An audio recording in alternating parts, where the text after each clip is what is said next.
Storytime amazing punch. My friend hasn't been the same since our last sleepover. I 12F am not allowed to go to sleepovers, but I can have them at my house. So when my parents said I could go to a sleepover, I couldn't wait. Even though I don't really like the girl having the party. I guess I shouldn't say I don't like her. I just don't really know her. The good news was my best friend was invited too, so I felt better about going. The day of the party I got there a little late, but I was still the only person there. Haley, the girl whose party it was, met me outside. I think she was scared no one else was coming. And honestly, so was I. I can't imagine having to stay the whole night with Haley, just the two of us. She's always been a little weird. After 10 minutes of me about to lose it thinking I'd be alone, my bestie and 3 other girls show up. Haley seemed a little disappointed. Apparently she invited way more people. We went inside and we all met her mom in the kitchen where snacks and stuff was. There were lots of things to eat, and after snacking I got thirsty and asked Haley's mom for some water. She said they didn't have any, even though there was a literal sink right behind her. She pointed towards the table and told me there was plenty of punch. On the table was this huge 5-gallon drink thing, but my bestie told me not to drink what was in it because it tasted like butt. Not the word she used, but you get the point. I noticed everyone still had a full cup of what looked like a watered-down fruit punch. I figured I could just deal when Haley asked if I needed a cup. I tried to tell her no, but it was too late. She already had a cup under the spout. When she handed me the cup, it was like she was waiting for me to take a drink, and that made me feel weird. I guess how uncomfortable I was started to show because she started going on about how she spent so much time making it and wanted to know what I thought. I did not drink that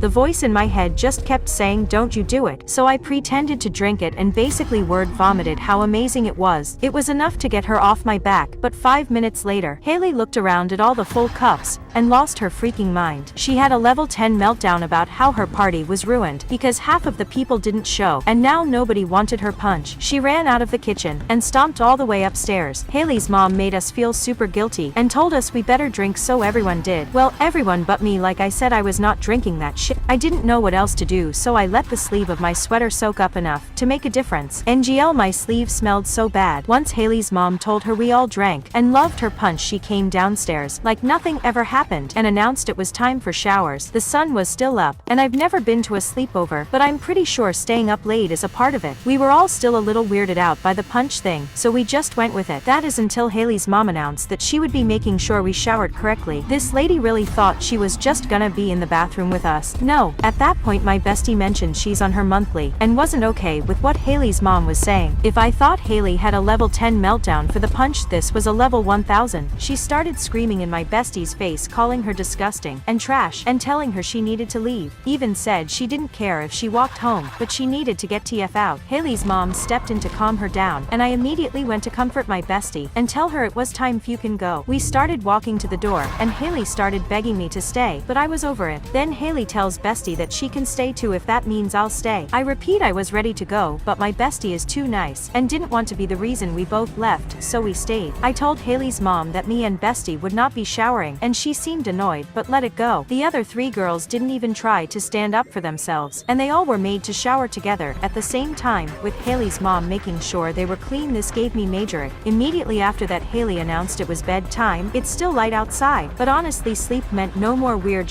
so whatever. Plot twist, I was wrong. All the other girls fell asleep super quick, but I couldn't, so I noticed when Haley left the room. I went to the door and I could hear her call her mom Clara. Okay, see, I know some kids do that, but this was different. Haley was talking like she was in charge, and her mom listened to her. I couldn't make out all of what they were saying, but I heard Haley ask her mom if they had enough pure ones. What the fuck does that mean? So yep, I'm ready to go. I try to wake my bestie, and I can't. She is out cold. I grab my stuff, climb out of the window, and sprint. I call my mom when I'm far enough and try to find a store. When my mom picked me up, she wasn't as pissed as I thought she would be, but now I'm really never allowed at another sleepover. I didn't see my bestie until school Monday, and she was acting really weird. She doesn't even remember I was at the party, and she swears she stayed up all night and drank amazing punch.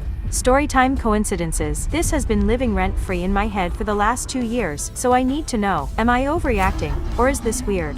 I 17F have had a rough life. 2 years ago my life was out of control because I was just in a really bad place. I wasn't making the best choices, and my adoptive parents just had no idea what to do with me anymore. So I ended up on a behavioral health unit. If you don't know what that is, it's basically a part of a psychiatric hospital that focuses on mental illness, and in my case extreme, we'll say, sadness. The behavioral health unit is full of people who are dealing with their own problems, and sometimes tensions can get a little bit high. One day I get into this huge altercation with another patient, and that means I get restrained. Restrained is fancy for tied down to avoid any other mishaps. Another part of this process is receiving some concoction to help you calm down and eventually sleep. Let's just say whatever they gave me did way more than that, if you get what I'm saying. Anyway, I'm in a room with another girl who is also restrained and singing humming. I was annoyed because she was interfering with my kite-like experience until it was time for lights out. Our room was so dark, I couldn't see a thing, and even though I was a teenager, this dark scared the crap out of me. I decided my only option was to just go to sleep and never end up in this situation again. The other girl was still humming when I began to drift, but I was startled because I heard the door opening. I assumed it was a staff member checking in, but this when everything started making me question my sanity. The girl's humming started to sound like whimpering and then crying. I started to hear other sounds like ripping, tearing, and chewing. I tried to call for help, but I was too afraid to do anything. I could hear heavy breathing, and the girl was still whimpering when I started smelling a really strong metallic scent. At that point, I could feel the tears coming down, and I just tried to focus on falling asleep. I guess eventually I did, because I started to wake up, and I was so relieved when I could see the light through my eyelids. I was still really afraid, but I thought maybe the sleep relaxation concoction made my nightmares a little too vivid. One tiny problem is I was in a completely different room when I looked around, and the girl wasn't in there. I knew I had to look for her as soon as I got out of my restraints, and that's what I did. I went immediately to the room I was in the night before, and the smell of bleach was so strong it burned my nose. No girl. Then I went to the day room, and nothing. I checked the cafeteria, therapy center, phone area, exercise center, everything I could think of, but she wasn't anywhere. I started to panic, so I did my best to casually ask a staff member where she was. According to them, she had an episode and was transferred to another unit that could assist her better. But guys, between the bleach smell and the fact that I've never seen this girl again, I even searched for her on social media when I got better, and nothing. I'm still afraid that whatever was in that room is going to find me one day, or was it just a nightmare followed by major coincidences?